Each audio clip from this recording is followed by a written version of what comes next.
Hi, this is Grant Tate. I'd like to walk you through the big fat report that you received after you took the Advanced Insights Assessment Test. So let's take a look at the theory behind this, and at the end, I hope you have a better idea of what this means and can interpret this to your own particular situation.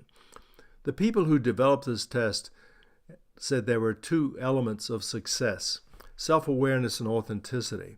Self-awareness is understanding your own strengths and weaknesses.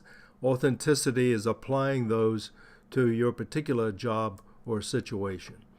As you saw, there were three elements of the test: DISC, values, and attribute index. And we'll take a look at each one of these and explain what the results mean. Here's the process that we've used. And as you look at this, I'd like to just point out that if you're in a company with a sponsoring executive, that executive does get a copy of your report. However, when you and I sit down and have a conversation, or you sit down with another member of my team, that conversation is confidential. We may agree on what needs to be said to the sponsoring executive and with regard to what you'd like for them to know, but the conversation we have with the executive does not include specific individual personal details. We do review the results with the executive, though, and that helps the executive understand the report and also understand the strengths of the particular person that we're talking about and how that person can be used to more effectively in the team situation. So let's take a look at the DISC index. The DISC index measures four different things: decisive, interaction, stability, and caution. And so the D refers to how the person likes to make decisions and handle problems. Interactive is how the person likes to interact with people, and stability is all about stabilization and stability in the organization, and C is about caution. So a person who's high in D would tend to like fast decisions or make fast decisions, and a person who's low in D would tend to be more passive in making decisions. So if we look at Mr. Dezinovich here, this is a person who likes to work with people, likes to make fast decisions, is moderate in stability, and very low in caution. Now the bars don't mean that the person can't work on details, but would say that he would tend to want to be more of a decision-making, perhaps leadership role. The red, yellow, green, and blue bars represent the natural style of the person, how the person would behave, all things being equal, if there were not outside pressures. The gray bars represent the adaptive style, and that's how the person is really behaving in their job situation. And where there's a difference says that the person is not able to operate as they would like to operate in their particular situation. So if we look at Mr. Dezinovich here, he's okay in D. He's pretty close, in fact. But in interactive, you see that his gray bar is a lot lower than his yellow bar, which means that difference in score means that he's not able to interact with people as much as he would like. This might be a person who's working alone in an office but prefers to be out working with people. The same thing is true in stability. So the person would like a moderate level of stability but is not experiencing that, which means that his particular situation might mean that he's feeling unstable in that situation. This is fairly typical in a person who's perhaps looking for a job. We don't know exactly about Mr. Dezinovich here, but this would say that for some reason he's not able to operate the way he would like to operate. On the left, you see a list of words for each of these categories. You can look through those in your report and get an idea of the different extremes. Now, I'd like to say that there is no such thing as a bad score in these numbers. It does mean that some people may not fit certain jobs, but we're not looking for high scores or in any particular category. What the profile means is that this is how you like to operate, and there's no good or bad about that. So the question is, what can we learn about each person's individual style, and what can we, how can we help the group work better together? So as you can imagine, if we look at Mr. Dizinovich's scores and we compare those with somebody who's very low in D and very high in C, for instance, that they would have much different working styles. So this person, Mr. Dizinovich, would want to make decisions rapidly, and somebody who's high in caution might want to be slower in their decision-making process. How would those two work together? Well, they might have conflict, but that's okay if they can work together and work through that conflict. In fact, they would be a stronger decision-making team than if two people had the same kind of profile. In other words, the best and most creative group is a group where you have a variety of styles working together. So we're looking to find out how individuals score and how they fit into the team environment. On page 15 through 22, you find a series of pages that describe what these numbers mean. Natural style pattern overview on page 15 gives us a series of statements about Mr. Dizinovich that describes his working style. He's able to combine both direction of others and persuasion of others into a powerful skill of inspiring others to reach their maximum potential.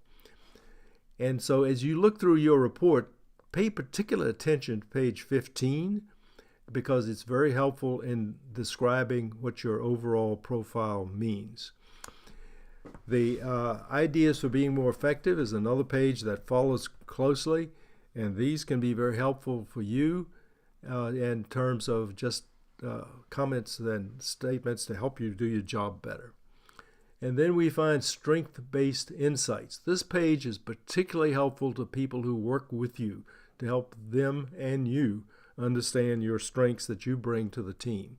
And then there's another page for continual improvement. These are helpful hints to help you do your job better. The values index is looking for basically the way you're motivated, what drives you.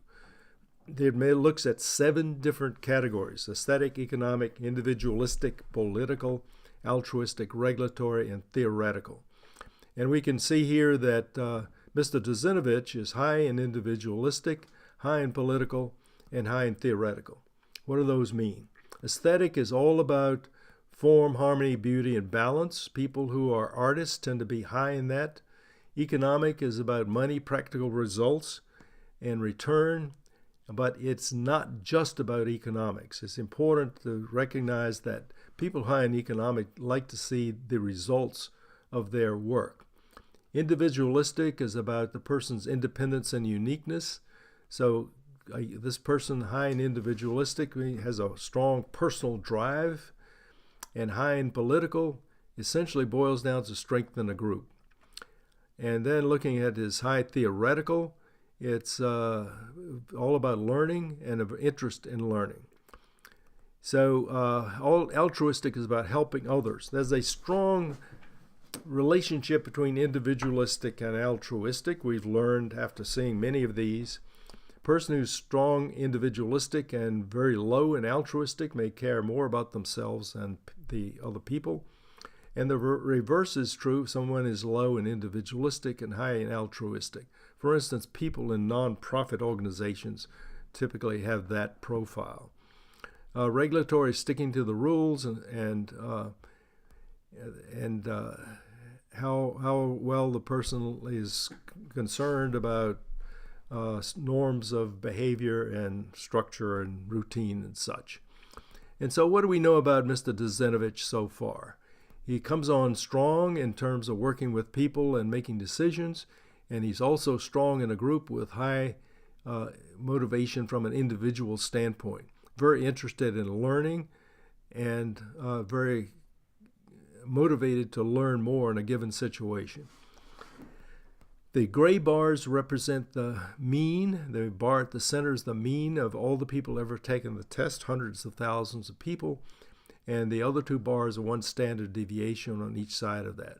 So if you look at this profile, you see that the three tall bars are all high above the norm in this situation. Also, this test gives you details of each one of the indicators. And as you look through your own profile, I suggest you pick out the highest bars on your values test and then look at the pages relating to those high ones. That'll give you some indication of what the test is telling you, and I suggest that you compare these results with the results in the DISC test to see if you find similarities and contrast. The attribute index is the most complicated of the three, and now let's take a look at the attribute index. This is the most complicated of the three tests. As you remember, you were asked to stack up in order two different elements. There were two screens. Part one was how you see the external world, a new car, technical improvement, and so forth. And part two was how you see yourself. I like my work, it does me good, my mind is clear, my mind's not very clear, and so forth. And you were asked to stack those up in value in order of how you value each of these. As you look at this list, then you can see that there are E's, S's, pluses, and minuses on this test. The people who designed this test said there are three ways we can look at something or value something: the intrinsic value, the extrinsic value, and the systemic value. The intrinsic value of something is how you value it in emotional terms. My grandmother's chair, for instance. I love my grandmother's chair. It makes me feel good. It reminds me of my grandmother. That's the intrinsic value. The extrinsic value, however, is I love this chair, but it's not as comfortable as others.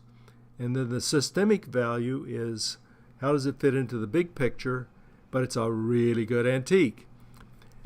And the test, therefore, is looking for how you value others and how you value yourself in these three terms. It therefore results in these graphs. The intrinsic value, looking externally, is empathy. How do you value other people for who they are, their emotional value to you? Practical thinking is how do you value them to get things done, and system judgment is how do we fit into the overall big picture. The blue bars on this chart then represent those three. You can look at the graphs as a measure of the person's quickness in using these three senses. Person who is high in practical thinking, like this person, is going to be really quick in thinking about how to solve problems. A person who's lower would be slower to solve problems. And we look at Mr. Dezinovich here. He's high in practical thinking and systems judgment and less high in empathy. So that means he would be slower to sense other people than to think about how to solve problems. The numbers at the bottom, you see the 7.1, 8.6, and 8.3. The minuses or pluses indicate the relative optimism or pessimism in that particular measurement. So he's 7.1 in empathy, meaning that he's a little more pessimistic when he meets somebody, maybe a little suspicious of them. A plus on that score would be maybe he trusts them too quickly. But the ratio counts. So in a fast-moving situation, under pressure, then we could expect Mr. Dezinovich to spend his quickest energy in how to solve a problem quickly and how to fit into the big system and then worry about the people secondarily. Now, looking at the red bars, these are measures internally. This is the second chart that you had to fill out. And so self-esteem is how this person feels about himself. Role awareness is his role compared to other people, and self-direction then is where's he going. And then what can we learn about this person by looking at it? Probably a strong problem solver, moderate level of confidence, self-confidence, self-esteem, and not quite sure where he's going in the long run. But before leaving this chart, let's look at 0.93 and 0.75, the numbers on the upper right-hand corner of this chart. These are the validity indices of the two charts. 0.93 refers to the externals, the blue bars, and 0.75 to the red bars. If this number is below, either number is below 7.7, then we may ask the person to take the test over. We don't have a lot of confidence in the test. However, I've learned it's best to talk to the person before asking them to take it over, because it might mean that the scores are in fact authentic in spite of the number. In other words, we like to know what the scores mean. Later in the report, page 53 or thereabouts, you'll see charts like this. This is relating to Mr. Dizinovich's external scores, and you see S is equal to E is greater than I. This means that his systemic score is roughly in the same category as his extrinsic score, practical thinking, and those numbers are higher than his intrinsic score, his empathy. The test document never explains S, E, and I, and that's why I've spent the time to talk about it here. That ratio triggers this paragraph that you're looking at, the external decision-making pattern summary. Your external clarity pattern indicates that you are someone who focuses on the efficiency in situations, and then gives you the maximizers. These are the elements the person would tend to emphasize in the way he works, and the minimizers would be things that he would pay less attention to. And then what are the things that might motivate the person? It would be important to look at this page and compare this page with the results of the previous two tests, DISC and values. Then you also see another page that is focusing on the internal scores, and that the same sort of thing. It gives you a summary of the paragraph of what the profile means, and then what would be the maximizers and minimizers. And so given these two, I'd like to ask you not to pay attention to the words efficient and undirected. I find those labels to be not particularly helpful when you're reviewing the test, but do read over the paragraph and look at this page and compare it to previous results. On the very last page of the report, you see a core attribute index. This is a list of all the attributes that the test measures. And in this case, you'll see Dizinovich's scores, and the test lists them from highest to lowest, starting on the upper left to the lower right. And you can see that we have labeled or circled those attributes that are above 8.0, and these would be the primary strengths of Mr. Dizinovich. And then the things that were lowest in his attributes are listed on the right, and those would be things that he might want to work on. In this case, you see a very strong, practical, project-oriented person, but yet a person who probably needs to work on himself in terms of developing his own sensitivities and self-confidence and so forth. These elements, it's important to recognize, are how you value each one of the items on the list. It's not how you actually work.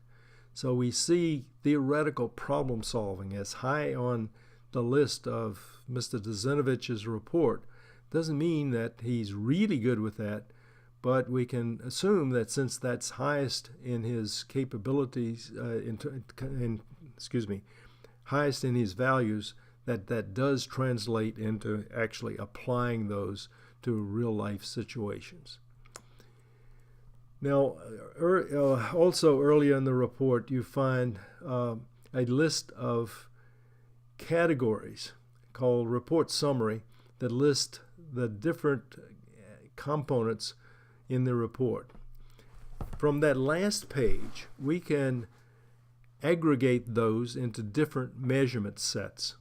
So if we take envisioning an outcome, for instance, that the person who designed this profile thought was important to leadership, we developed conceptual thinking, initiative, persistent, project and goal focus, and results orientation as important elements of envisioning an outcome.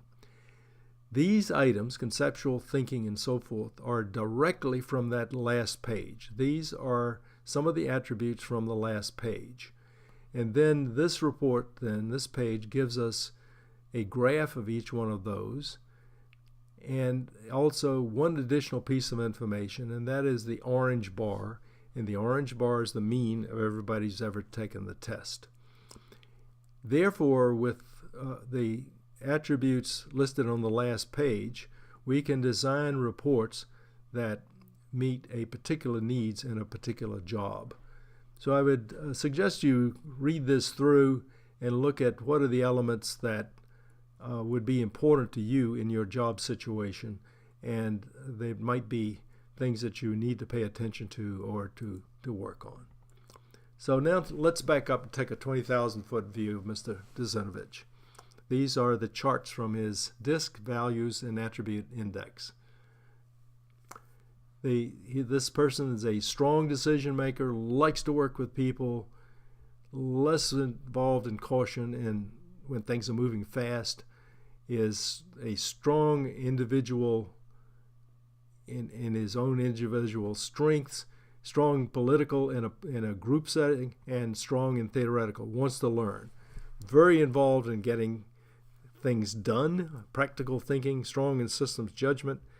And what this says is you have a person who's going to be reasonably powerful in a group, if given total freedom, going to be fast decision maker, is going to be all about practical results, but may not be paying quite enough attention or listening to people as well as he might.